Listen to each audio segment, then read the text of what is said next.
Hey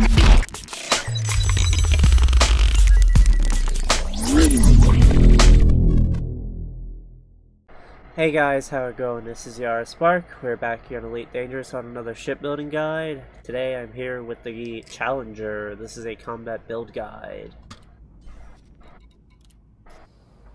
My overall opinion of the Challenger is probably my second favorite of the Alliance ships because it's one the most durable in shields and hull. Sadly, it's not the most maneuverable, but it's decently okay. But yeah.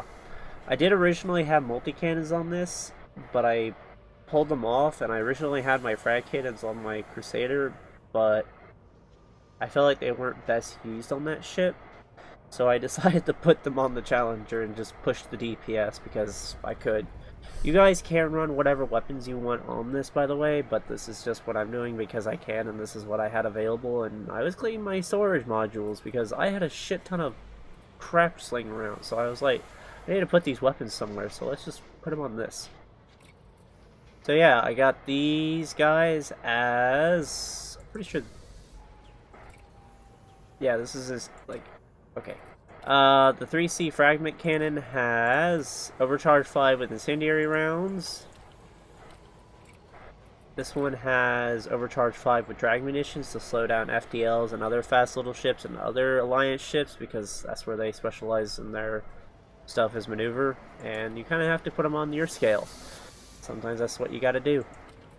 This one has Incendiary rounds, Overcharge 5, to deal with prismatics and other just stuff in general. Thermal is very good. It's just nice that you could transfer something over kinetic to thermal, only if the missiles work that well. This one is Incendiary rounds, Overcharge 5. And then this one is Overcharge 5 Corrosive, the small. Reason why is because it fires faster and it will hit faster, kind of, not really. The shot speed's the same, but it applies it faster than what these guys would do, because it can burst it out faster. And for my other smalls, I have two small railguns with long range 5 with feedback cascades to deal with shield cell banks. Thing about smalls is that you have to hit them at least one more time in comparison to mediums, but it's really not that bad. What sucks is this ship's lats are a little blah, but it's still decent, so it shouldn't be a problem. Which is weird because this is the more heavy duty one, so it's not as heavy, but it's still pretty good at ramming.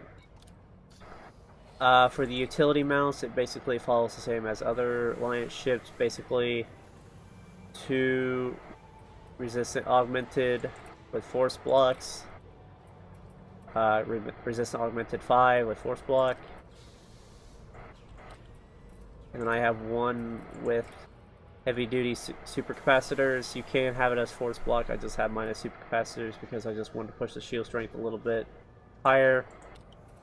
And then I have a chaff with ammo capacity 5. Helps deal with gimbals and turret weapons and other annoying stuff like that. So, pretty good. For the core internals, we have reactive surface composites with deep plating, heavy duty 5. Very standard. We have a 6A power plant with armored and monstrous. This ship actually, with all of its weapons on, struggles to carry them all because the weapon draw is ridiculous. I actually had to think about it whenever I was building this ship, how I wanted to do it. But yeah, it's not that bad. 6A thrusters. The ship is decently fast. It definitely favors a little bit more of a straighter line type of fighting, but it can do turn and burns pretty well. We got Dirty Drive Tuning 5 with drag drives, pretty standard on pretty much any PvP ship. The frame shift drive is shielded FSD 4. I do recommend 5, but I didn't have enough materials at the time, so it will do. Then we have Mass Manager on it, which gives it a jump range about 16, which is standard for most PvP ships. I do have a 5D life support. I do recommend trying to get that down, but I didn't have the materials at the time, so it will work for now. 6A power distributor with charge enhanced 5 and superconductance. pretty standard on pretty much any PvP ship, and yeah. I also recommend 4D sensors. I do have 4A sensors, but yeah. I'll probably end up changing that over eventually. Also, you can change your fuel tank to whatever you find necessary. For the optional internals, we have a 6C Bioweave shield generator with thermal resistant fast charge. The ship has a ridiculously fast recharge and recovery, so it works out nice. The 6E distributor favors the larger shields than the lower ones, so there's no point of under shielding it at all. So yeah. All of these have heavy duty deep plating. Yeah, heavy duty deep plating 5, or heavy duty hull reinforcement 5 with deep plating, which is very standard. This one has thermal resistant hull 5 with deep plating, pretty much standard, because it counteracts the reactive armor, helps give you thermal protection, which is very needed, and everything else.